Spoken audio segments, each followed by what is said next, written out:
السلام علیکم دوستو، پبلک پارلیمنٹ کی اسکرین پر آپ کو خوش آمدید اور میں آپ کا ہوسٹ تبسم رضا۔ ناظرین، آج بین الاقوامی سیاست ایک نئے مرحلے سے گزر رہی ہے جہاں امریکہ ڈکلائننگ ہیجمون بیہیویئر اپنائے ہوئے ہے اور دنیا یونی پولر کی بجائے ملٹی پولر ورلڈ کی طرف موو کرنا چاہ رہی ہے، جہاں ہر ملک اپنی سالمیت کو دیکھتے ہوئے اپنی انڈیپینڈنٹ فارن پالیسی بنانا چاہتا ہے۔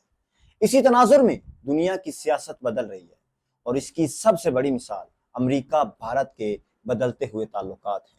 جن میں امریکہ بھارت سے ناراضی دکھا رہا ہے اور انڈیا پر اکنامک اور پولیٹیکل پریشر بنانے کی کوشش کر رہا ہے تاکہ بھارت اپنی اکنامک سٹریٹجی آزادانہ بنانے کی بجائے امریکی مفادات کے مطابق بنائے۔ اسی سلسلے میں حالیہ دنوں یعنی آج ہی امریکی صدر ڈونلڈ ٹرمپ کے سینئر مشیر اور وائٹ ہاؤس کے deputy chief of staff Stephen Miller کا بھارت کے خلاف ایک بڑا بیان سامنے آیا ہے۔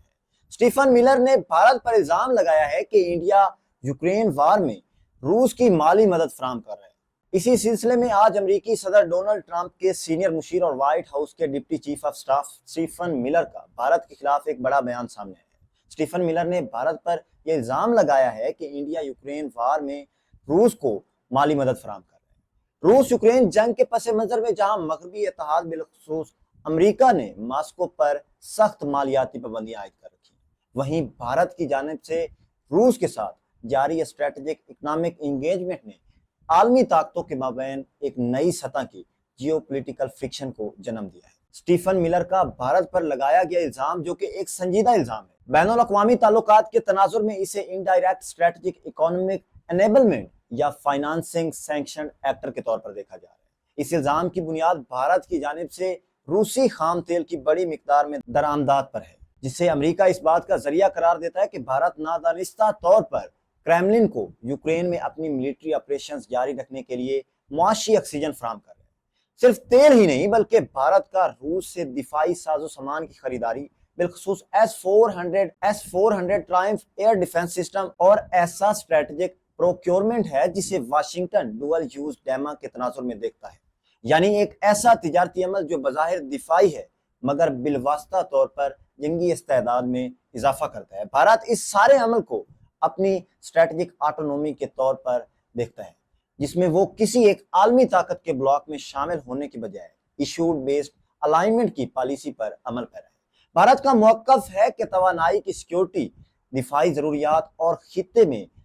خطے میں تصویراتی توازن کو مد نظر رکھتے ہوئے روس کے ساتھ اس کے تعلقات ٹرانزیکشنل یا ٹائم بیسڈ ہونے چاہیے اور وہ کسی عالمی دباؤ کے تحت اپنے معاشی یا عسکری مفادات کو قربان نہیں کرے گا۔ تاہم ٹرمپ انتظامیہ کے حالیہ بیانات یہ واضح کرتے ہیں کہ امریکہ اب فورن پالیسی ری کیلیبریشن کے موڈ میں ہے، جہاں وہ بھارت جیسے پارٹنرز سے صرف جیو اکانومک گورننس ہی نہیں بلکہ ویلیو بیسڈ الائنمنٹ کی بھی توقع کر رہا ہے۔ سوال یہ ہے کہ کیا واشنگٹن بھارت پر نارمیٹو پریشر ڈال کر اسے مغربی مفادات سے مکمل ہنگام کر سکتا ہے یا بھارت کی ملٹی پولر ڈپلومیسی اس دباؤ کو ناکام بنا دے گی؟ تجزیہ کاروں کا ماننا ہے کہ یہ کشمکش صرف تیل اور اسلحہ کی خرید و فروخت کا مسئلہ نہیں بلکہ گلوبل پاور آرکیٹیکچر میں بھی بھارت کے لانگ ٹرم الائنمنٹ کے تعین کا معاملہ ہے۔ اگر بھارت روس سے تعلقات میں نرمی نہ دکھاتا تو ممکنہ طور پر امریکہ اسے اسٹریٹجک لائبلٹی کے طور